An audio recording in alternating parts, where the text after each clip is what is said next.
just one man, but I'm the one man band. We're not astray, we know just where we stand. We'll clean this mess up that you made, then you'll understand we're a three-man band. And welcome everybody to the 20th edition of the famous Voices of the Voiceless podcast. It's ironic that we have voices, and I'm famous. But Brad already knows that. Hi, Brad. Hello, I'm very excited to be hosting our 2015 finale. Yeah, we have a lot coming up. We're going to have to get some misses, mostly misses. We're going to have the end of the year awards, 7 or 8. I count 8. 8 different categories to choose from. Maybe if any poor sucker tweeted us a question, I'd love to read a question on the air. And last but not least, but coming in first, the What the Fuck Tweet of the Week. But can we talk about why I'm famous? And this isn't a gimmick. I'm being very serious. Yeah, famous John Fisher. Let's hear it. Well, I want you to tell it. It's gonna sound better coming out of your mouth. You know it. Is this? Tell the people. You know why. I tweeted about it. You tweeted about it? Yeah. Let's see. Did I unblock you on Twitter? Yeah, did you? Well, I don't know. It was during Raw. Someone got famous for 3 seconds. It was truly my moment in the sun, my coming out party. And no, it's not of the Kardashians. Or the Jenners. Yeah, that's his or her name. I don't know what it is. Him or her. I don't know. Did I just make fun of our transgender audience? I don't know if we have that. But either it way. Yeah, I had my 3 seconds in the sun. I want to know about this because I have no idea what you're talking about. You don't know? Okay, so near the end of Raw, and by the way, before you throw my ego in my face, I have no ego. So let's backtrack. It's near the end of Monday Night Raw. And I get a text because I watched it a little bit late. I didn't start till 8:45 Eastern time. And my friend's like, "Did you write an article on The Rock?" Burp. I'm like, "Yeah. Why?"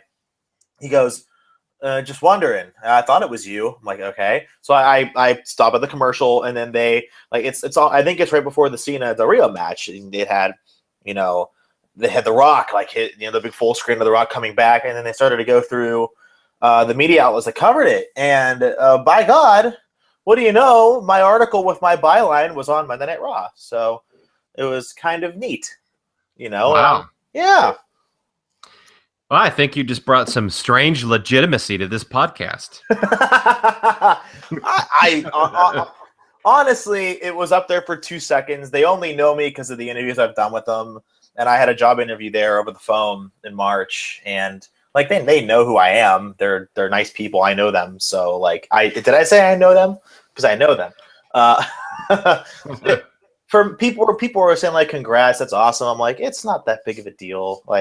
I've been writing on the internet since I was 16. It really isn't a big thing. And if the WWE wants to recognize, then that's great. Good for them. I will never say no, but I'm not going to make it sound like they gave me accomplishments for writing a news story, which was way too long, by the way. Not my choice. But either way. Bro, you can tell us. You were marking out, weren't you? Honestly, no. I mean, as soon as it happened, I took a screenshot because LOL. And I sat back, and I actually didn't know what to say because my 2 roommates were next to me. And they're like, "That's so amazing." I'm like, "Oh, yeah." I don't know. When I win awards and shit, I don't really care. Yeah, it's humbling. But I'm not one to just, think about it nonstop, boast about it. That's not really who I am. But anyway, back to myself, self-absorbed, egotistical self. Stop and breaking character. I'm breaking the fourth wall as I wave at somebody in the audience. I don't know, looking through the camera. Oh, so we had a fun week. Brad and I, we had a really fun week. It was Christmas for Christmas. It was great. I got some money. I might buy an Xbox and have all 3 major gaming systems because I have no life. I'm still talking. Yeah, I know. I'm still talking to a lady, and she's wonderful. Brad's still married, I hope, because I don't know about his personal life. I hope everything's fine. And did your kid get everything that you never told me if it's a boy or a girl? You never have, so I don't know. That's the mystery of it. Did your kid get everything? I've got a son, and bro, let me tell you, he got too much stuff. We have nowhere to put all this shit. What did Santa get him? Well, I don't know who this fictional Santa guy is, but I certainly, certainly drained my bank account. Did you really tell your son about Santa Claus? And how old is he? 6? I forget. No, he's a year old. Oh gosh. Okay. Then what? Okay. No, I haven't. My wife would kill me. He has he has no idea. So what did you get him? A lot of toys and just masculine male toys and educational toys to help his cognitive and learning abilities. He's doing really well. We encourage a lot of that stuff and reading. And so, yeah, just a lot of crap. And his grandparents got him a lot of crap, and other people in the family got him a lot of crap. And now we have nowhere to put all the crap. Well, listen, here's what you got to do. You got to get him all of the Star Wars The Force Awakens action figures. And when he's 50, those will become worth thousands and thousands of dollars. So like act now.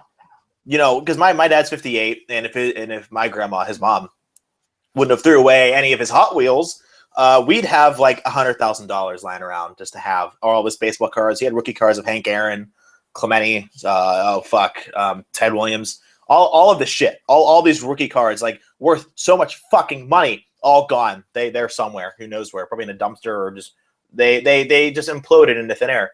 Or these Hot Wheels, like vintage Hot Wheels. I mean, I bet you can get a 60 Mustang Hot Wheel for like $50,000. He probably had 4, but besides what my life could have been with money and fame and success. Move on to wrestling, where that's not a thing. And last week, I'm talking too much. That beer is really helping. Brad, I pissed somebody off, and it just spiraled out of control. And it's not the first time you've pissed somebody off. No, not even close. No, not even close. I work in television. I piss people off all the time. That's what just happens. Why don't you recap for our listeners last week where you pissed off this website? Go into detail, and then I'll segue from there. All right. So there's a website called Top Rope Press. For all of you that know, we were a part of their Top Rope Press radio network. It's just like Whose Line Is It Anyway? None of it actually matters. And there was me trying to be funny and portray this gimmick that I normally do. So I went onto their website, and earlier in the day, this was last Wednesday. Did we record on Wednesday? We did. No, yeah. Tuesday. Did we do the day early? Fuck it, who cares? Last week, during the day, I see one of their tweets, and that's when I followed them, and it was a tweet about fantasy booking, and I'm like, I enjoy fantasy booking. It's usually pretty interesting if people do their research and know what the fuck, Burp, what they're talking about. So I look at it, and it was 4 of the dumbest matches I've ever heard in my life. None of it made sense. I text Brad. I'm like, well, I have something planned. Let's do this. And you also said this is stupid. It really is. And I pretend like I fantasy booked WrestleMania 1985 to 2015 with the dumbest matches, and I pretended it was all me and it was funny, and that pissed off the writer of that. And I'm not going to get into his name. You can if you want, but I won't. So this man with Top Row Press got really jacked off, started to berate me through DMs on Twitter, which I could have called for a mental assault and with a lawsuit, but I decided not to do it. I don't have Michael Cole's lawyers on hand. And after he was pissed off, then he went over to you and started to berate you verbally and started to piss you off. And their head leader, I think his name's Sauerman or fucking Palpatine. So Palpatine over there in northern Iowa started to bitch at you through their Twitter. And what do you know? They delete their tweets. And that's really how that all happened. They blocked us. I blocked them first because I'm smart and I didn't want to engage in any verbal brutality that might ensue to ruin my own reputation. Because what do? I talk on a podcast about wrestling that's sarcastic. We give our own opinions, we give facts, and we try to make the wrestling world a better place. And what are we doing by getting better readings? Yeah, kind of. We're getting more reads, better ratings, and doing everything without their help. And that's, I think, everything. Yeah. So the what the fuck tweet of the week is going to touch on a specific tweet by Jason Stout.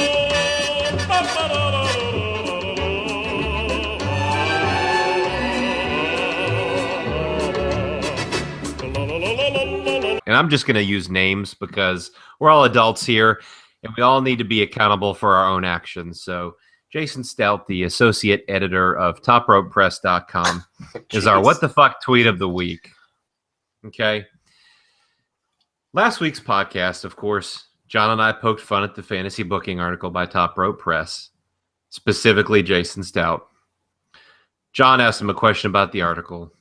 Jason actually stalked us and found we were recording our show at that very moment and listened in live. By the way, he doesn't like our podcast, so that was pretty amazing. So there was a Twitter exchange. He called our podcast, quote, shitty podcast with 20 listeners, unquote, among other insults. So Jason DMs me on Twitter and says, quote, that was a low blow, bro. Very unprofessional, unquote. So I responded by telling him that, I had no personal issues with him. It wasn't my intent to offend him. And I explained that while he may consider us poking fun at his article unprofessional, we're not a professional podcast. This isn't a job for us. It's just two guys who are wrestling fans talking and having fun uncensored, and that's not going to change. And that's what we are. It's not that we're not serious sometimes. We're just not serious all of the time. We like to have fun. It's professional wrestling. It's not that serious. It's fun. And we implement sarcasm and humor, and we try and have fun. Okay. So Jason ignored my response in the DM he sent me, but openly tweeted the following without specifically addressing John or I. Quote, it's fun when a podcast that no one listens to tries to crap on an article you wrote because they think it's stupid. I'm fine with that. But I'm sorry we kicked you off our radio network because we wanted good shows, not just two middle-aged jerk-offs having no opinion, unquote. Let me chime in. First of all, you can't call yourself a radio network unless you're successful. B, if you say no one listens to us, you're speaking in absolutes like a Sith Lord. Hello, Star Wars. People do listen to us. We're not. That's it. That's all I had. He has two incorrect statements off the top. That's all. Well, I just thought it was fun. He thought you were middle-aged. I'm 22 years old. I may sound middle-aged because I've done things. I would say you're quite a bit younger than he is, actually. I probably am. I don't know how old he is. I don't really care. Oh, well. Yeah. Well, he cared because he brought age into the equation. So, which is irrelevant. Which it doesn't matter. Totally irrelevant. Which maybe explains a lot with his fantasy booking with the Tito Santana and Ryback. Listen, I was born in 1993, so 7 years prior to that was WrestleMania 1. Is that right? 8. Well, 7 or 8. Pick your poison. 8 years if you want to do the math. So 8 years prior to that, I was only 8 years old. Hold on. Wow. I'm going somewhere with this. I think. I hope. Oh dear God. I wouldn't try to fantasy book if I don't know my shit first. That's just like writing a column, which I did. That's just like hosting a television show, which I did. If you don't know your stuff, don't do it. And if you want to do something, that's fine. Fantasy book all you want because it can be an interesting conversation. But know your shit and bring rationale behind that before you put it somewhere. It's the internet. It's not fucking Candyland. You're going to get hated on for everything that you do. And I don't know how old he is. I hope he's old enough to realize that the more you're on the internet and the more you build a presence for yourself, the more open you are to criticism and complaints. And internet troll is trying to make you quit at what you do because they're also unhappy. He's entirely incorrect with everything that he's doing. And until he figures that out, he'll be a failure. And that will not change. I agree. I mean, look, the hate has come my way plenty of times, not just from regular Twitter fans, Young Bucks, but even wrestlers. Okay, so he's gonna have to build a little bit of a thicker skin if he wants to be taken seriously as a journalist in the professional wrestling business. Needless to say, okay, so I did try to handle this privately with him, and he ignored my DM.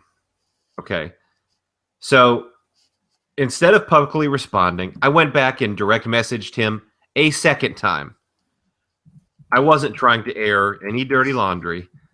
I simply wanted to speak to him privately and squash the matter. Unfortunately, that wasn't the case as he continued tweeting stupid shit. I replied to his DM. I said, hey, your personal insults, they didn't offend me, but I didn't appreciate you lying to your readers in tweeting that our podcast was removed from your radio network. Because the truth is, those goddamn idiots were so difficult to deal with that I personally told Ryan Drosty, the owner and editor of Top Rope Press, that it wasn't going to work out, and we were pulling our podcast from his fucking radio network, and I was no longer going to write for them. And that was after a conversation that you and I had, John. Mm-hmm. And I think you will verify that. I verify that. So then Ryan took some shots at our podcast immediately in a DM to me on Twitter and said, oh, we've got 15,000 Twitter followers and blah, blah, blah. And haha, you're going to pull it from our radio network and good luck with that. And just a bunch of nonsense that was totally unwarranted. My message to him when I pulled the podcast was very nice. It was very respectful. It was very professional. But he wasn't happy, so he took some personal shots. I didn't address it. I let it go. I never responded. But they have continued to take personal shots at us and our podcast, and I'm not sure why. So it was hilarious for him because, they said, good luck getting more views. We have, we've had a lot of times, we've had 20 viewers, but I've got news for him, okay? Here's a little inconvenient truth for you guys at the Top Rope Press Radio Network, as you call it. Our last week's podcast had nearly 40 views the last time I checked, almost double the amount of views we ever had while part of your wonderful radio network. So I just want you to take a look at that and think about that. The fact is, your wonderful radio network did absolutely zero for us. You didn't really promote us. You complained about our podcast constantly because we weren't politically correct. And then we told you, hey, it's not going to work out. And then Jason lied to all of your readers and said, we kicked you off our radio network. Well, I got news for you, Jason. Twitter direct messages, emails, all those things are forever. They're all still there. What a fucking moron. Okay, so let me just say, there's a reason why they have a pinned tweet on the Top Rope Press Twitter account with an ongoing search for writers. A couple of writers quit in the month or so I was there alone. Since Jason wanted to air dirty laundry, I'm going to indulge him, and I'm actually going to read a couple of typical emails that him and Ryan Drosty would send to the Top Rope Press writing team. And I'm going to use quotes. And I have the email saved. And I'm going to let you get some insight into how the writers at Top Rope Press, who write for free, are treated by Jason and Ryan. Here's one example. Quote, are there still news writers on this site? Question mark. Is there anyone alive out there? Question mark. Unquote. That's one example. Nothing, hello, not a how are you, just a, is anyone out there, blah, blah, blah. Really, really nice. Nice way to treat your unpaid staff. Wait, what was that? Here's another example. What was that one word that you said? It was before the word staff. Unpaid. There we go. Unpaid. But yet, they had no problem always throwing around that we were quote unquote hired and saying that they run this like a business, and that's what Ryan expects. Jason said that himself. And so we were essentially being held to the standard of a business with a job where we were paid, but we weren't at all. So that's that. So another example would be another one of these wonderful gems. Quote, disappointed to see that there were 0 news stories posted today. Today was our worst day traffic-wise in over X amount of months. Incredibly disappointing. We have 10 people on staff. Simply put, we need you to do better. That's why we hired all of you. I had just gotten to the point where I felt like I don't have to micromanage the site and check in all the time. We have several people now with publishing capabilities. So even if I'm tired up all day, it's likely that the site will continue to go on and function. That was definitely not the case now, so I guess it's back to square one. Unquote. They still use a couple of the ideas on their site that I actually came up with. And they're more concerned about reposting the same aggregated news stories that 30 million other fucking dirt sheets already have posted. And they will never grow substantially bigger than they are because of that. And they can talk about their original content all they want. I have message after message after message where they were more concerned about news content far more than original content. Their focus is dirt sheet news that you read on 30 other sites. And I told them time and time again, that is not the direction that the site should go if it's going to grow and be successful. Because these people who are already out there in the internet already have a news source. They already have news sources for these kind of things. And your site just adding the same exact story does absolutely nothing to make you stand out, to make you different. Okay. So, is that all? all I'll say is this in closing. And then I'm not going to talk about this again, but since the dirty laundry was aired, since dishonest statements were made on Twitter about our podcast, I'm going to defend them. And I'll do it again if I have to with anybody else. But a wise man once told me that it's a long fall off a high horse. And I just want them to remember that. And the way they have treated that writing team, and by the way, the problem is not most of the writers at all. I have no problem with the writers. It's just hard to support a site when you've got those two gentlemen running it. And that's all I'm going to say. Well, Brad, I got to say, I may only be 22 years old, but I have been called a talentless asshole.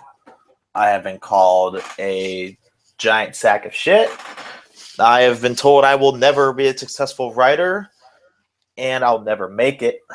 I've told I've been lazy, incompetent, and anything under that umbrella that you would like to imagine.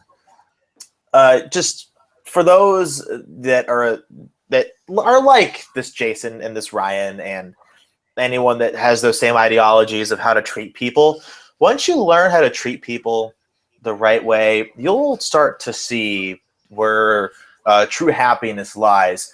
Just within the past 4 years from working my ass off and treating people with respect, I've been on the court for NCAA tournament games.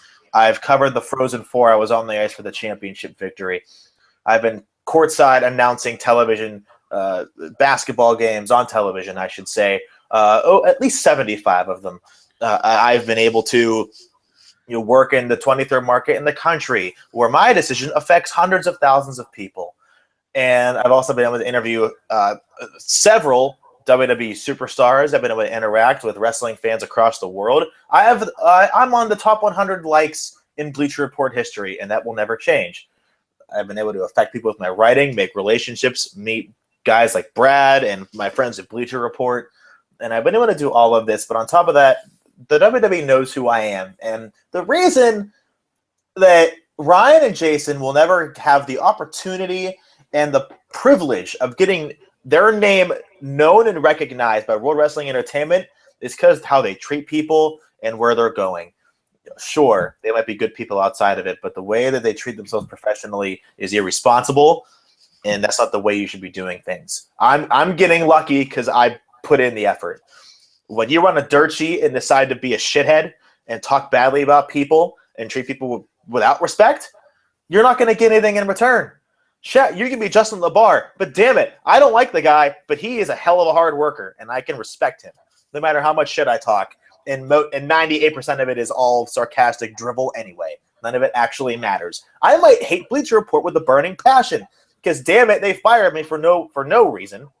That's a story for another time, Brad, by the way. It was a pretty funny story, actually. But hell, they're successful. People go to them for information. Exactly. I have never once gone to Top Rope Press. I will never go to Top Rope Press. Wonder why? Because 30,000 other websites have their articles up before they do. So why go to them? What do they offer me that's different? They don't. And that's the moral of the story. Be different, treat people the right way, and yes, it will all come back to you in droves. But you know what? It doesn't matter. It just doesn't matter because that discussion will never happen because they don't know how to treat people. That's all. That's all. That's all. And for my weekly horrible segue of the week, I'm going to be in Kirstie Alley in a week or two, so that'll be fun. I don't know how I should be excited for that. It's Kirstie fucking Alley. I mean, I think she's thin again. So hey, good for her. Hey, wasn't she on Dancing with the Stars? Oh, like 5 years ago, yeah. Yeah, January 8th, she's in New York City. What's she talking? She's talking about her new 50-pound weight loss. That's like her third one. What's wrong with her? Well, that's the money making. You got to gain the weight back so you can lose it again and sell. Yeah, that's what you do. Oh, dear Lord. Okay. Well, wow, this podcast took a turn. So we're going to quickly, and when I talk quickly, because I do, we're going to go through this quickly. Monday Night Raw, hit or miss, Brad. Well, you know what? First of all, on a scale of 1 to 10, what do you describe it? 1 being the worst, 10 being the greatest Raw ever. You gave last week's a 3. Remember that. I did. That's true. Maybe a 5. Really? At the most. I give it a 3. I'm back to you. I'm back to square 3 where you were. I mean, it was. I mean, I could see giving it a 3. I think a 5 again, just like last week. The 3 I gave was generous. I think the 5 is generous. I mean, a lot of people. I think it was Wade Keller and Jason Powell of ProWrestling.net. I mean, They gave it kind of a thumbs up almost, but for me, I just didn't think it was that great. Well, okay, let's go through it. I think you have a lot of the high points here on our agenda. So, hit or miss, the semi-Austin McMahon angle with Vince and Roman, absolutely a miss. That was just fucking horrible. Yeah, it was a total miss. It was not even a close comparison to the Austin McMahon police arrest angle from the Attitude Era. McMahon's acting was off. Roman Reigns, and to me, the very basic principle of the whole thing, if you're creating this anti-authority badass babyface, why was Vince McMahon the one getting arrested and not Roman Reigns like it was Steve Austin did years ago? I think that's where they tried to be different. It just backfired. Well, from a psychology standpoint, it just didn't make any sense. I just thought the whole thing was so watered down if they were going to rehash the angle from many years ago. And the fact that Roman Reigns just stood there the entire time and said nothing, like he wasn't even relevant when the guy's the champion, while this whole thing is taking place, he's just standing there not saying a word. It's this guy has no instincts, no natural instincts to be the top guy, and then he's just supposed to stand there according to how they're writing it. It was just, that's not the way to make him work, and the whole thing fell short for me. It was a miss. They don't trust him on the mic, and I think that's becoming a lot more clear. Because if a CM Punk would have been in that situation, there would have been ad lib city, man. Heyman and Lesnar would be another one. Even Ambrose would be another one. Daniel Bryan, John Cena, Randy Orton, for God's sakes, there would have been dialogue. There was no dialogue. Vince thought he could carry the segment by himself, and he couldn't. In 2000, Vince could have carried that segment, but he wouldn't have had to. That's the problem. Yep. Yeah, it's a real problem when the main story of your show is surrounding a 70-year-old. Yeah. That was the hook for the whole show, was what's going to happen with the 70-year-old CEO Vince McMahon. It is Vince. So, like, I'm not going to be too critical. I love Vince as a character, but maybe his best years are behind him. Well, it's like, okay, why couldn't the main focus have been Roman or Roman and Vince? Instead, it was just totally about Vince, and it just, you're getting the wrong guy over there. I know. Yeah, that's right. There was a miss for me too. Just didn't work. So Kevin Owens and Dean Ambrose, it was better than the actual match. In fact, that might have been the best match of the night. Yeah, I thought it wasn't even a match. I think it's the best feud in WWE right now, and it's not even that highly spotlighted. You know what I mean? Yeah, it's not highly pushed. I mean, it could even be better than it is for sure. The thing I hated about it, I thought it was a hit, but the thing I hated about it was Neville beating Kevin Owens in 21 seconds. Yeah, what was the point of that? To make Kevin Owens look strong? That did the complete opposite. It's like they were trying to do that. So, the heel gets upset and he's angry, and he whatever, they do the whole thing, and it's just like you could have done all of that without having him lose in 21 seconds to Neville or having him lose at all. So it was just stupid. It's like they didn't even think about the finishes to the matches this week or something. I don't know. How many roll-ups? 3? Yeah. So, but that was a miss, big time. But and they need to let the Slammy Award thing go. But yeah, the feud, I think that the Owens and Ambrose thing is the best going today in WWE as far as feuds for me. Yeah, I can absolutely agree. Okay, moving on. Becky Lynch versus Sasha Banks, and you know how I feel about these two and how women's wrestling should be portrayed. But I really want to hear what your thoughts are. This was a miss for me. Does it disappoint you rather? It's disappointing because it's Becky Lynch and Sasha Banks. You're talking two of the top WWE women's wrestlers. I know. And not divas, but actual wrestlers. And so, yeah, it was disappointing because I expected a good match. First of all, the match went too long. I don't care what anyone says. 15 minutes was far too long to give them. Hey, devil's advocate, though. People have been complaining about not giving them time. They did. And, 9 times out of 10, they would deliver every single time. But it's hard to go from these 4-minute, 5-minute matches to a 15-minute match just like that. And they probably weren't even aware until 2 hours before the show. I don't think they were given enough time to not to wrestle. Not. I don't want that to be known, but I don't think they were given enough time to prepare and really put together a great match from two of the best women's wrestlers in the world right now. Yeah, but I mean, at the same time, are the men either? Probably not. And a lot of the men aren't getting a lot of time either. I mean, like you got Neville and Kevin Owens going 21 seconds, but. Look, what I would have done is I would have made this match about 8 minutes long, and I would have given them both their introductions. They both would have had a ring entrance. The match itself would have been about 8 minutes. Now, the match quality was a little sloppy. That there was a point where it was really sloppy with Becky Lynch going in, trying to do a dive, and it was a botch. I did like the ending sequence, but overall, it was just underwhelming for me. I have to go because there were some good moments too. I can't really give it a hit or a miss. I'm gonna go like I'm a betweener on this one because I'm so damn biased and I hate it because I love Becky. She's my favorite, Becky, and then you have Sasha who's wonderful too.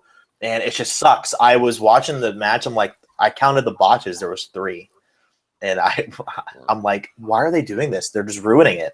And Vince's like, oh god damn, you give them time and this is boring chance. This will never happen again. So it's probably going to end up being, when's the next 15-minute Divas match going to be? Probably never, because they ruined their shot. Was that like their one chance to prove something? I hope not. Because the sample size is too large for someone to give up on them whenever, out of 100 great women's matches from NXT, they fuck up one on the main roster. Just one. Okay, I mean, fucking who cares? Even Chris Benoit had a bad match. So did Kurt Angle. Everyone has a bad match. Yeah, it also got boring chance. And, the crowd at NXT likes women's wrestling more than the main roster crowd. I think that's just a fact because the main roster crowd, those Raw crowds have a lot more casual fans, fans who aren't as open-minded to things like women's wrestling. I think whether you like that or not, I think that's just the reality. And so I don't think they necessarily set them up for success there. You're right. Now, our next hit or miss, Brad, was honestly, it might have been my second favorite moment. Third. It'll be third. Burp behind the Becky Lynch Sasha Banks match because, like I said, Becky Lynch mark through and through. And second was the New Day. They were also hilarious. But I think right here, this might have been my favorite match. And because I'm going to pull up an audio.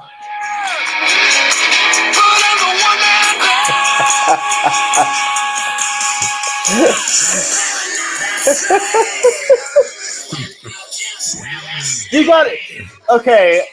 Well, I kid, but him and Zack Ryder had the biggest pops of the night. Yeah, you know what's amazing to me? What's amazing to me is that Heath Slater is a Golden Gloves boxer. Yeah. And they make him an absolute jobber on this television show. Here's a guy who, sure, he's not the most muscular or the most big, but he has a legitimate fighting background, a Golden Gloves boxer, and they can't find a way to book him appropriately. Well, they did. His gimmick is whenever Raw 1000 was coming up and he was beating these legends was hilarious. It was entertaining. It was a cool little thing, but they could do much more with him, and they funny. Just don't. So people love him. And do you know if he ever went to NXT, the place would go bonkers?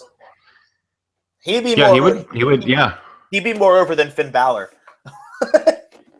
He'd do well in NXT. Heath Slater is so fucking over. It's stupid, and it's just like Sandow. It's a joke. Oh, it's a total joke. Yeah. But they love him anyway. Even Zack Ryder got a big pop. Well, I mean, they were in Brooklyn, so. Yeah, they were, but, the way they've treated him, booked him overall has been so bad. But they still cared about him in Brooklyn, so that was good. But the actual segment itself with Big Show interrupting Miz TV. Why? What was the point of them?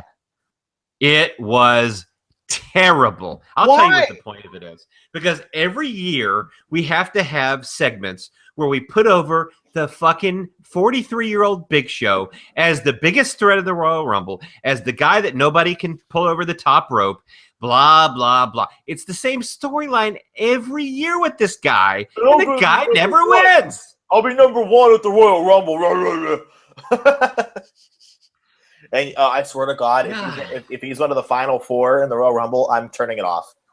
I will turn it the fuck off. It's like, they just totally buried those guys. He beat all those guys by himself at once.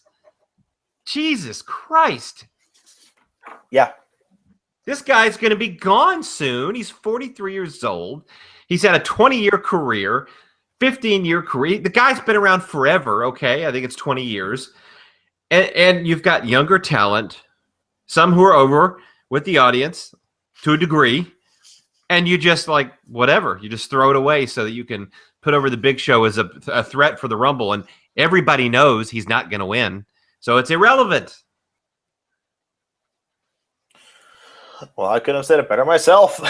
That really made me mad because I'm a huge Heath Slater mark, and for no reason, just like Slater's gonna slate, baby. You had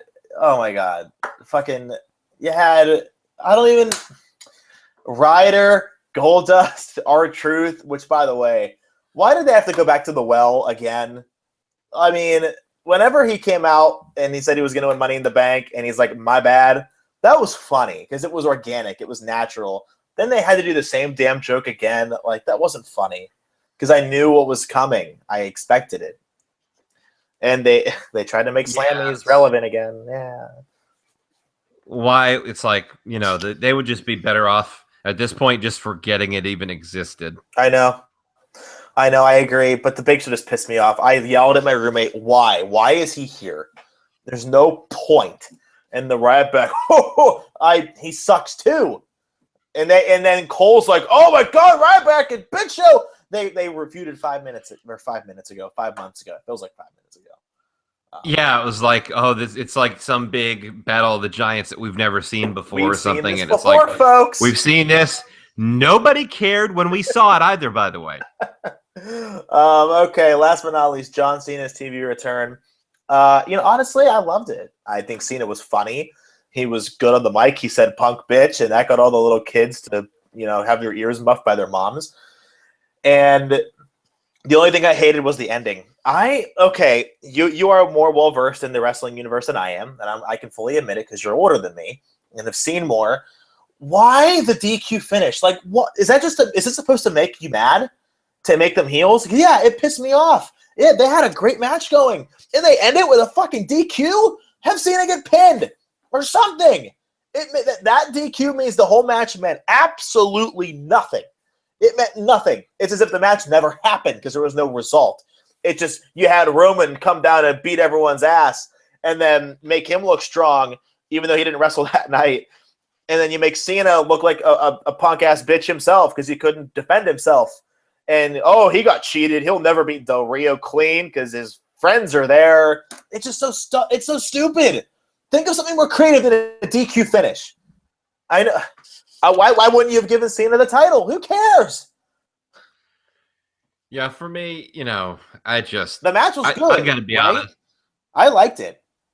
I gotta be honest. I didn't miss John Cena at all while he was off. See, I did. And John Cena. And I don't miss him now. And there's a segment of the audience that will miss him, and I get that. I'm just not one of them. Yeah, he came back and he was allowed to say some things, and it got over with the audience because guess what? He said things that people can relate to because that's how they talk in real life. They don't talk like a child or a cartoon character like a lot of times these guys are portrayed. So when he gets away with saying something like he did, the punk ass bitch, or when Vince McMahon gets to come out and say "son of a bitch," or things that pulls in the audience because it's showing actual emotion that people can relate to. Imagine that. So yeah, so that was good, and Del Rio's physique is the best I've ever seen it. This guy is, and I don't know if he's got Peyton Manning's doctor, but all I know is his physique is phenomenal. And they have their match, and they have the DQ finish. And for me, the DQ fell flat. I thought if they're going to move to the Cena title change, they should have done it. I don't know. I'm starting to think the plans are Cena and Reigns for WrestleMania, so maybe that's why he didn't win. But I don't know. Would you want to see that? Well, it was on my fantasy booking, so it's something I think is it my dream match? No, but is Cena the top guy, the face of the company? Yes. Are they trying to make Reigns? Yes. So does it make sense? Yes. So they could definitely go that direction, but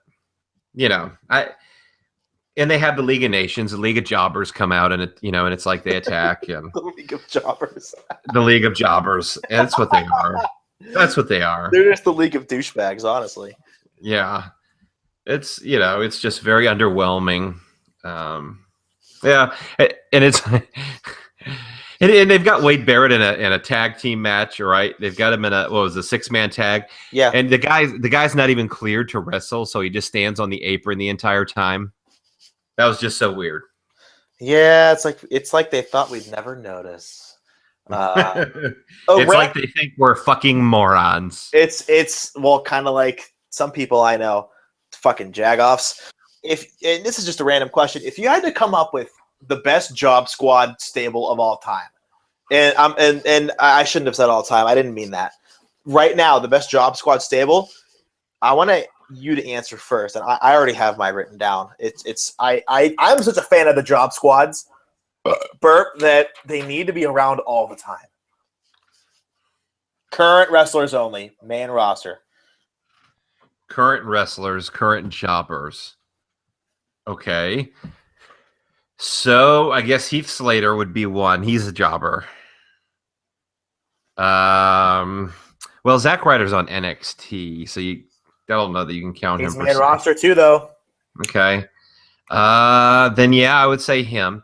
Okay, so back in the day, you had the jobbers, you had these squash matches where it was just they would take a local talent or whatever, or an Iron Mike Sharp, a consistent job guy, and they would put him over the talent to build them up for big feuds, and now they just use main roster guys that are it just totally kills them. But so those are a couple guys. Neville's been a little jobbish lately, though he did win in 21 seconds. That's right. I guess the former Intercontinental Champion. Yeah. Yeah, so those would probably be some of my guys. I guess Wade Barrett, if you consider him a job guy, I like him. I think he's the one who should have been the League of Nations leader, not Sheamus. So yeah, those are the ones that come to mind right away. I already have. This is a 5-man stable with a woman. I'm trying to find the woman right now. I got it. Okay. And technically, it's 6-man stable. Whammy. Okay. So. Well, Rusev, is he a job guy? No, dude. I love Rusev. Don't you? I do. I think he's fucking great. Yeah, I do too. All right, so I'm gonna produce this extremely well with my wonderful iPhone here. Man number 1. I'm just one man. Heath Slater is the leader of the Job Squad 2.0.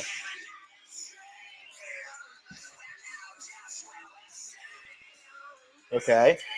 Actually, I'm going to swerve everybody.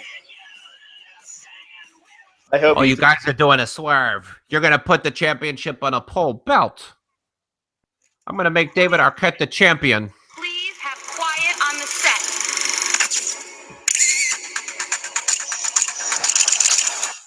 Awesome! I came to play. There's a price. Damian Mizdow,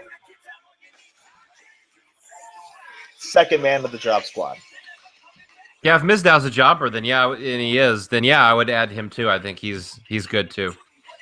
But The Miz is too. The Miz is probably a kind of a jobber too. But The Miz and Xavier Woods to me are both really good and both have great futures in being. They could be great managers or even color commentators, that type of thing. Easy. Yeah. Okay, number 3.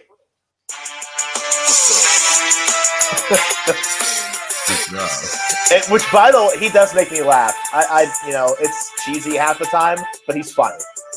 I'll give him credit where it's due. Yeah, he does a good job with what they give him. I know. A lot of people can't say that. All right.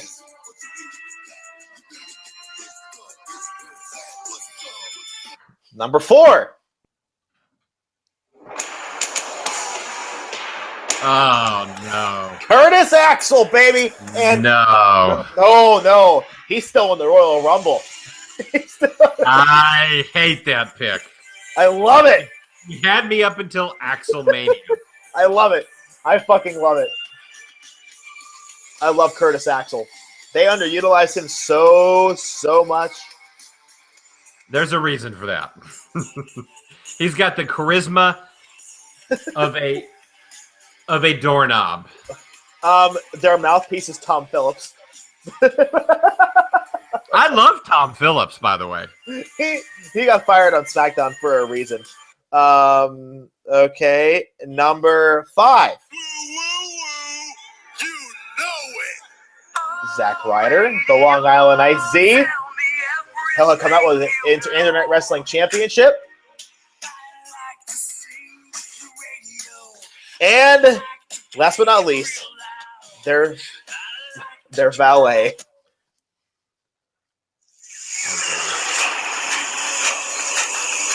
Do you know who this is?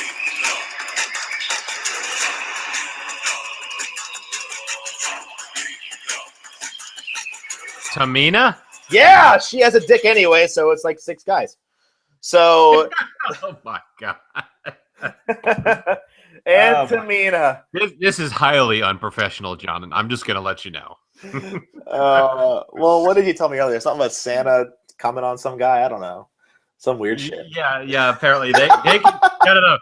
They can go on podcasts and give interviews pushing Top Rope Press about their website, even when the guys are talking about fuck off Santa and they're talking about lathering male tits. But we can't have a podcast where we're uncensored like that. It's not okay for us, but it's okay for him to go on podcasts where he as long as he gets to promote his site. You know? Yeah, and I have two more, and these guys are fill-ins in case anything happens for injury. Because let's be honest, someone will probably get injured at some point. My fill-in.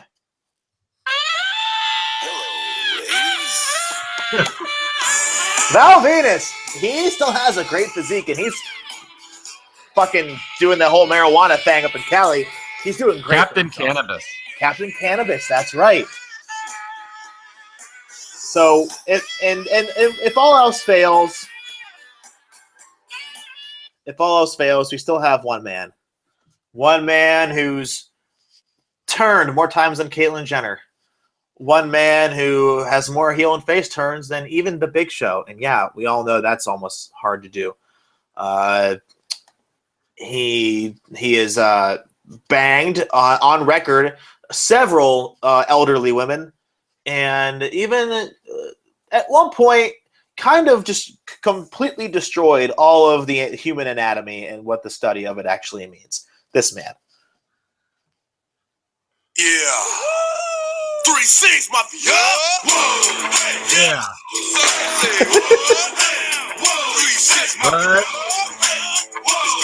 I'm sorry. That's the legitimate 3-6 Mafia version. Here it is.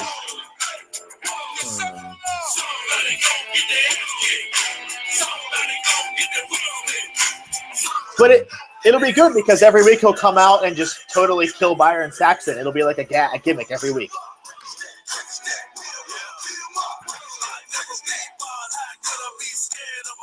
All right. Well, that's my job. That's like some of the best entrance music in wrestling history right I know. there. I know. Love it. It's great. And it fits his gimmick perfect. I love it. I know it will whenever he was utilized well. So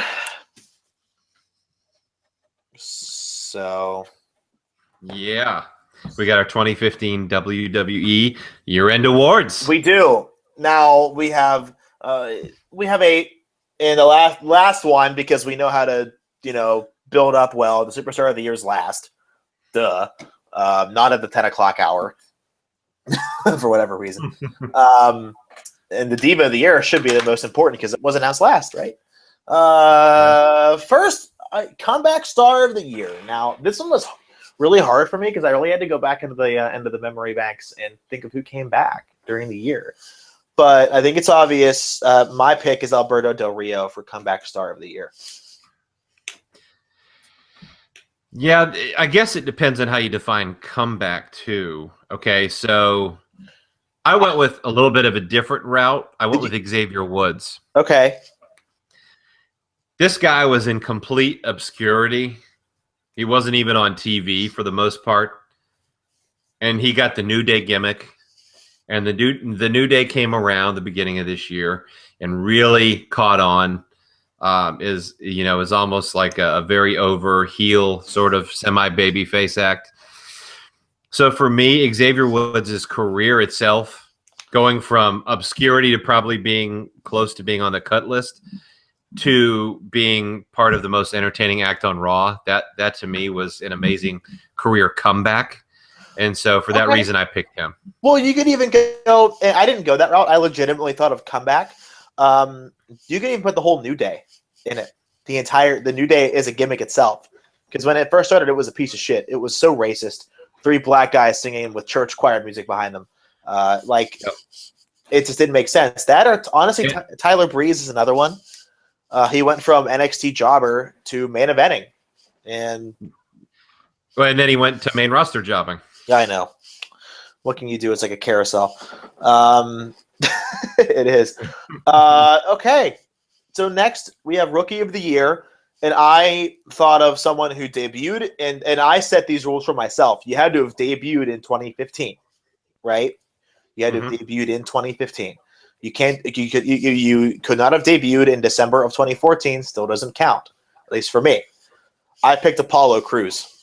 I don't know who has had a better impact on the company, even though he's in NXT. But he's only been there for since NXT Takeover Brooklyn in August, and he's already made a huge impact. I have thought no one better than Apollo Crews. If Finn Balor would have debuted 1 month later, I mean, it would have been a clear-cut choice. But he's the guy I thought of. No one on the main roster has done anything significant for me to be even close. Yeah, it's almost like he's almost like a default pick. Yeah, is that who you had? I thought of his name. He was one of the couple of names that I thought, and because I was really trying to think who actually has literally debuted in 2015 in WWE, and it's got to be such a small. Braun Strowman's one. Yeah, he's terrible. He was definitely not it. They could have really made him really good. Wow, they kind of missed the boat on that one. If you're going to consider a gimmick. The New Day, but that doesn't count. The problem here, I think, it points right back to the bad booking. Like, when I think Rookie of the Year, there should not be any doubt. There should be a main roster star right now that stands out as a Rookie of the Year to me, and the fact that there isn't, that's a problem in their booking. It's Sting. Well, Sting debuted at the last WrestleMania, right? No, it's Survivor Series, but my point was that he was like the most over star they brought in all year in 2015, and he's 50 something. That was a joke. Okay, good. Yeah, I'm glad you're joking. I would have said Rusev, but he was 2014, so I can't count that. Yeah. And he was beginning of 2014. Yeah, he was. Royal Rumble. I was actually there the night I was at the show the night he debuted. Okay. No reception for him. Some people knew I knew who he was. But I have Apollo Crews. Who did you go with? I went with nobody. Really? I went with nobody. There's nobody that stands out to me enough that is deserving of the award to me. Eden Styles. That's a good one. Okay. I picked Apollo Crews. Worst moment. I had two because one on Monday nearly just toppled it for me. Big Show ruining that segment on Raw. That was just so horrendously bad. Like it gives me a headache thinking of. Or Steph McMahon getting all the credit for the Divas Revolution. Not the Divas Revolution itself, but her taking the credit. Absolutely erroneous. Look, there were so many bad things about the booking this year. The Divas Revolution was a standout as being one of the very bad things, but there's a lot of other bad things too. And so for me, the choice was obvious. My worst moment of the year is every time creative put pencil to paper. Wow. There were too many bad things for me to narrow it down. It was just a disaster.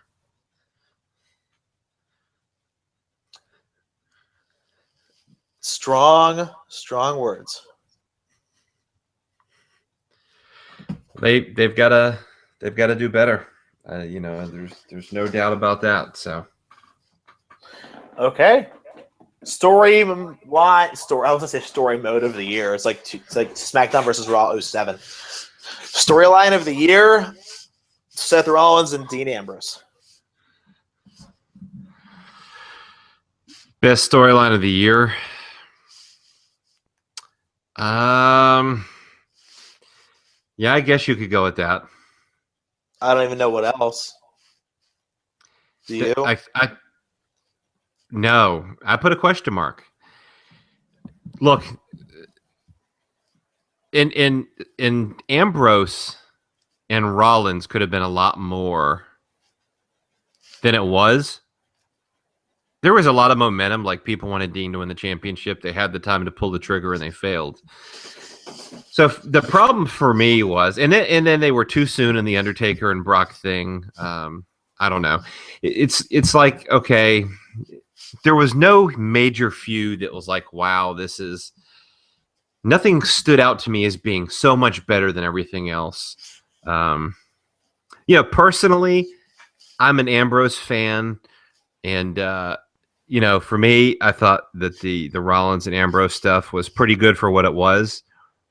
So that was a personal favorite, but nothing really stood out to me. I tried not to consider NXT because it's head and shoulders so much better prepared, better written than the main roster. I mean, Bayley and Sasha, Finn and Samoa Joe, Sami Zayn, Kevin Owens, Finn Balor, Kevin Owens, Charlotte, Sasha Banks, Becky Lynch, Sasha Banks.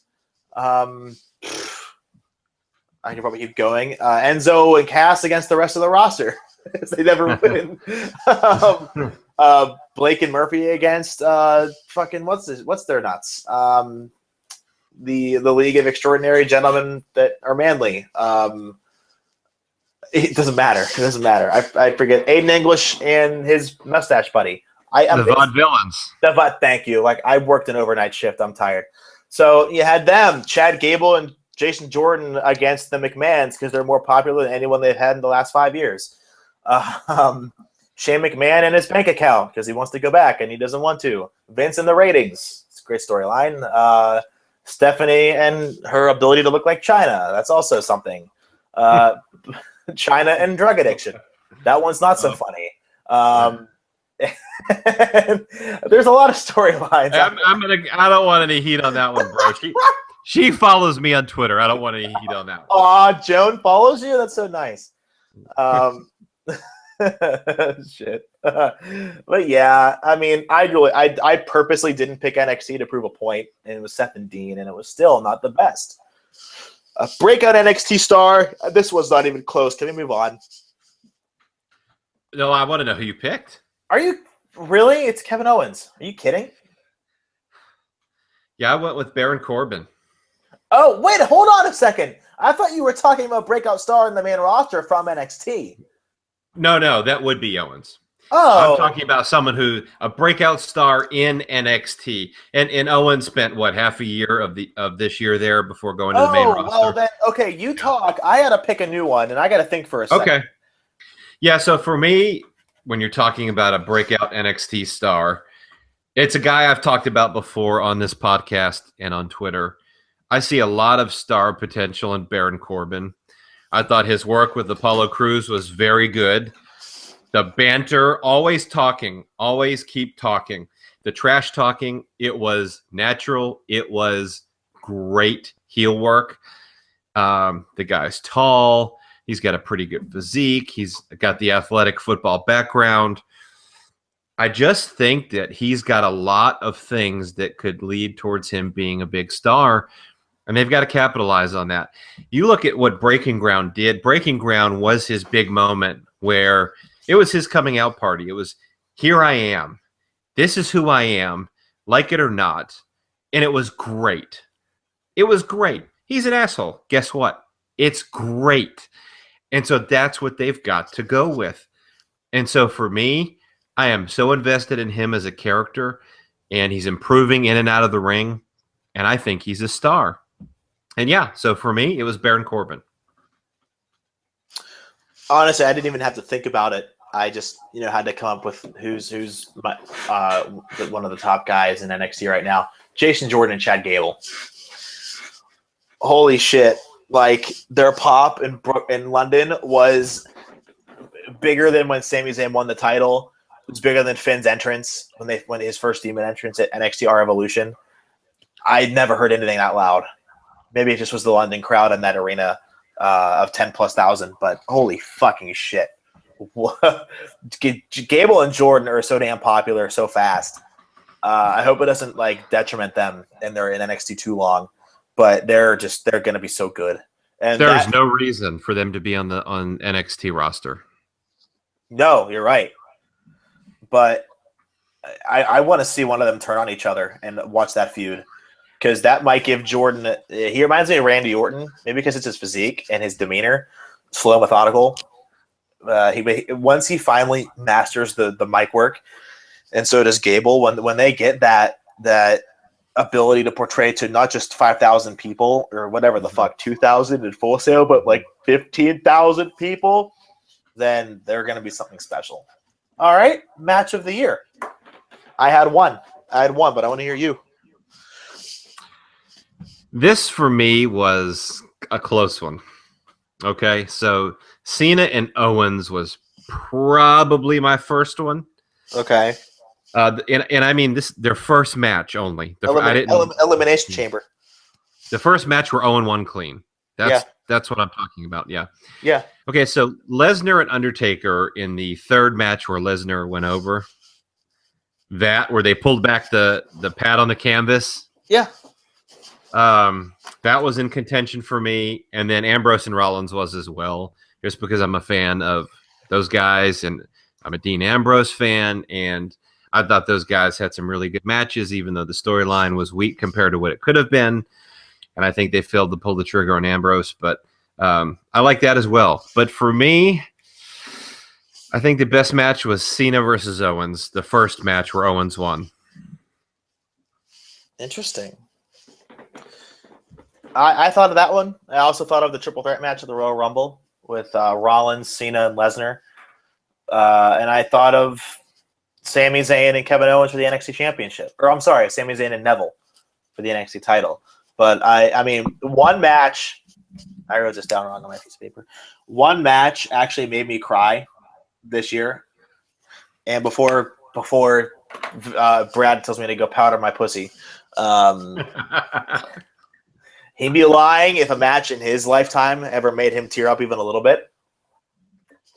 Or the result of a match, because I know it has. I know one has at least. But for me, it was Bayley and Sasha at TakeOver Brooklyn. I had tears in my eyes at the end of it, the curtain call. It was magnificent. Yep, and that was absolutely an error on my part. That was in the conversation as well for me. It was the best women's match in WWE that I have ever seen, and I've been watching WWE back since the WWF days in the early 80s as a small child. So I've seen a lot of women's wrestling in WWE, and this was the best match I've ever seen there. So that absolutely was in the conversation too. I think honestly, probably it wasn't on the biggest stage, and so that was a factor for me, but it was absolutely in the conversation. Yeah, I mean, absolutely. Just Bayley and Sasha just knocked that out of the park. And speaking of them, at least for me, Diva of the Year, I honestly consider Nikki Bella. I don't like her. I think, but I respect her work ethic, and Cena clearly rubbed off on her, not like in a Triple H Stephanie disgusting way, but in like an influential way. I almost gave it to Nikki. I really did. She was like 2B. Unfortunately, my girl Becky has not been given the platform. Oh my god! No, I know that's not my pick. That's not okay. I said unfortunately she wasn't given the platform deserved to be in the conversation. Maybe next. I was going to say all this legitimacy you brought us by this writing that was advertised in WWE, and now you've picked Becky Lynch and ruined it all. In Charlotte, I don't see it yet because she lost the women's championship in, was it March? So she didn't have the NXT championship a long time in the calendar year. I have to give it it's a tie. I'm going to split the award down the middle between Bayley and Sasha Banks. Bayley and Sasha Banks. For me. Go ahead. Sorry, no. Well, no, I want to hear your logic behind that. Because Bayley, yes, has been around for a long time, but she's never been appreciated. It was always like Bayley's here, woohoo, kind of thing. And now, just what she was able to do with Sasha made her, well, first of all, the storyline leading up to it, she beat Becky, and then she beat Charlotte, and then she had to run the gauntlet. And that was a beautiful storyline. It was awesome seeing her go over it's kind of like a video game where you have to beat the little boss, and then the average boss, and then the up above average boss, and then the boss. She had to go through, I forget, maybe Alexa Bliss week 1, week 2 it was Becky Lynch, week 3 it was Charlotte, and then she finally made her way to the title picture and faced Sasha, lost, and then beat her again. Just her development has been so outstanding, and Sasha proved she was the best wrestler on the planet as a woman, and just those two created magic together. And watching Breaking Ground last week, it proved to me that they actually care. They were crying when Trips told them that they were main eventing a Takeover Respect. They care, There's no crying in wrestling. Shut up. I'm joking. I'm joking. There, and technically there is, because they weren't wrestling at the time. But they cared. But you're right. They cared about the match, and you could see that it came off genuinely. And I have no doubt that both of them love wrestling, which is, hey, that's a great thing when you're a wrestler. Imagine that. Yeah, it's funny. If Goldberg or Brock Lesnar would have been told they were the main event of WrestleMania, they'd be like, "Oh, sweet, how much money am I going to get?" No, you're right. Seriously. If The Rock's told he's main eventing, he's like, "Oh, okay, what's my paycheck going to be?" But like guys like when CM Punk, all he wanted to do was main event. He didn't get to because he loved it. That's just one guy. Edge just Burt was able to he loved the business. Daniel Bryan loved it. Yeah. He cared. And I'm about giving people what they want because they care about it. And Sasha and Bayley just were the complete center of caring about the business. I was at WrestleMania 28, and I got to watch CM Punk defend the WWE Championship against Jericho, lucky bastard. And it was a good match, and it was like the second from last or something like that. It was just, and then I find out that the actual finish was supposed to be Jericho winning by DQ or something like that. It was just written like such a throwaway match, and Punk and Jericho complained about it and had the match ending changed. But it was such a nothing match to them in hindsight, to Vince and company. Yeah. And, I was wearing my CM Punk t-shirt. Obviously I was really excited about going to see him, and that match was good. But, man, in hindsight, it was just like when Jericho ended up telling the story, I think it was on his podcast, it was just like it really gave you a lot of insight into what they really thought about Punk as champion. Yeah, I know. But he loved the business. Yeah. But he loved the business. Now, not so much, but but people like that, as a diehard fan, you love seeing wrestlers who actually love the business. You're right. And that's So who was your pick for Diva of the Year? Nikki Bella. I figured you'd say that. Well, I mean, I think she's the clear pick. I mean, it's, she's on the main roster. She was champion for a record-setting time. Her ring work has improved, and she's worked hard no matter what you think of her. Certainly there are several divas better as far as in ring work, but when you talk about the whole package, kayfabe in and out, I think she's the top pick. So now for Superstar of the Year, I think you and I both agree on this one. Well, okay, let's make it fun. In NXT, it's Finn Balor. I don't think anyone comes close. It would have been Sami Zayn if he didn't get hurt.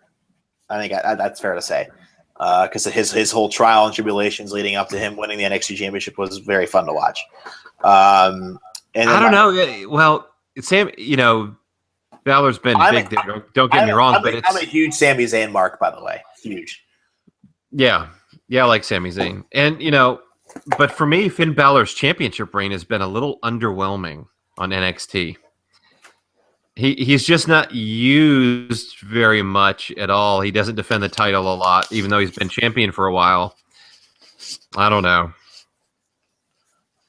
Like, I know he's defended it against Apollo and Samoa Joe and Owens. So 3 guys.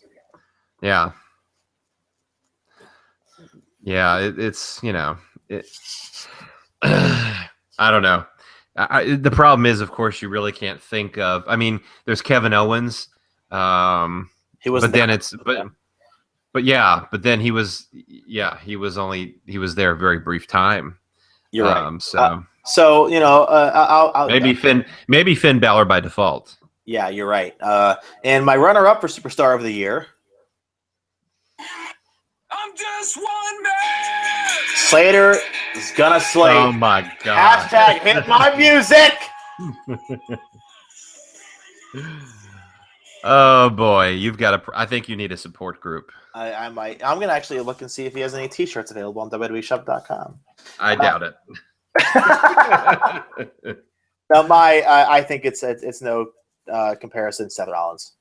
I'll fight to the death if anyone disagrees, which you might, just out of spite, right? No, you won't have to argue with me. I picked Seth Rollins as well. Not even close. It's not even close. What about? Well, by God, what about Sheamus? He was the champion. God damn, he's like 6'4".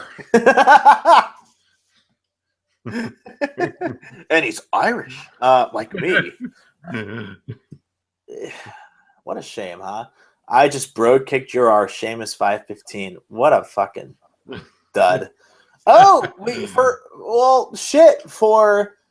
comeback of the year, I think it would have been. Now that I think about it, it would have been quite clear who it would have been if the writing would have been different. Do you want to take a guess who I'm thinking of? No, I don't. The Dudley Boys. Oh God. Well, did you hear my caveat? If it was written better. Yeah, if ifs and buts were candies and nuts, blah blah blah. I mean, What the fuck? I type in Heath Slater. It says, "We're sorry, no products were found for your search." I told you. Slater's gonna slate. He doesn't have a T-shirt. Why? Because they don't want him to sell merchandise. That's why. I mean, look, they control. You read all these. Cena sells like a gazillion fucking T-shirts. Yes, he does. Guess what? He also has a ton of products compared to other guys, and he always has a lot of stock. And then you got people like Heath Slater who they don't even have anything. So yeah, of course Cena is going to sell the most. Of course Roman Reigns is going to sell the most. They have the most shit available, and they have the best in stock. I mean, you go to a lot of these house shows, and I've been to Raws and SmackDowns and house shows and pay-per-views, and they have a limited supply of T-shirts for certain guys only, and that's it. I mean, they give you a supply of who they want to sell, and that's it. I'm honestly thinking of buying a Becky Lynch shirt right now.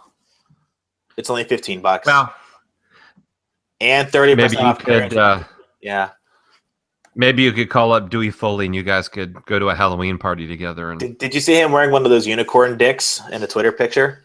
Said New Day Rocks. Yeah. Did you really? Yeah. Are you just lying to me? No, I saw it actually. Isn't it amazing? He's amazing. Yeah, that's one word for it.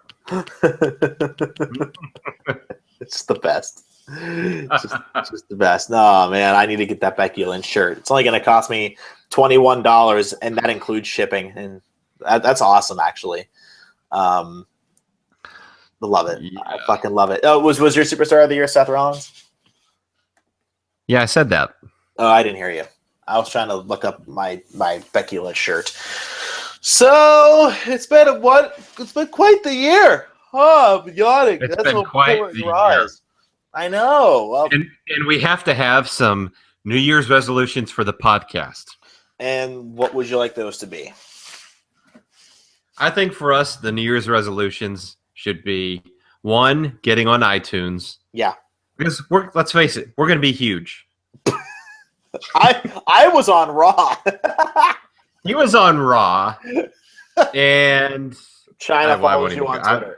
I wasn't even going to go there. Okay, I was going to make a joke. It was totally inappropriate. I'm not. Okay, so bottom line, yeah, it's bad, but I won't say it. Okay, so Raw, We Raw. Okay, I just gave it away. Okay, so fuck. Okay, so we want to be on iTunes, folks. Yeah. That way we can reach everybody. We want to touch everybody. hey, I think Bill Cosby went to jail for that today.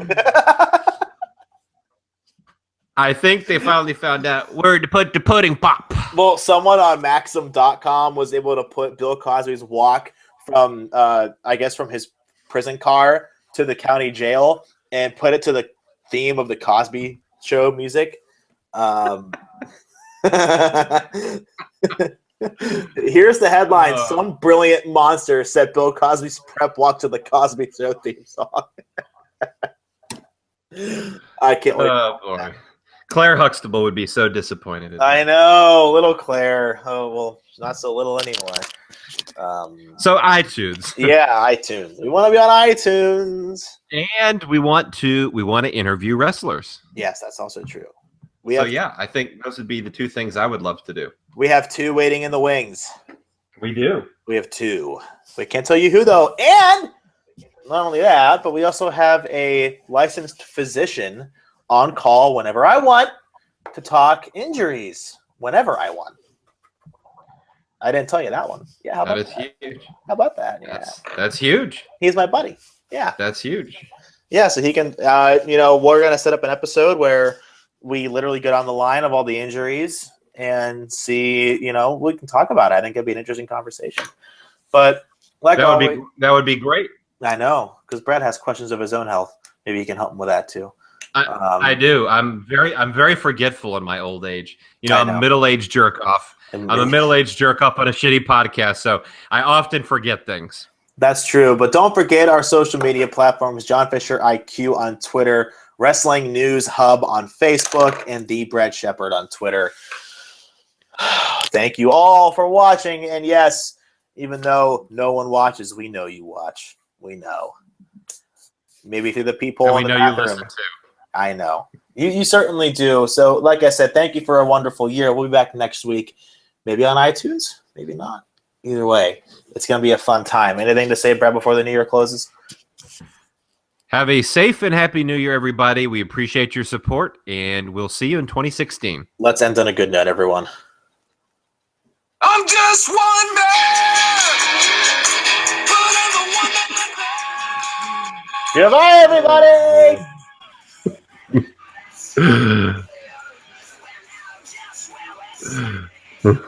I'm gonna let this play through a little bit longer. Lucky us. All right, lucky the listeners.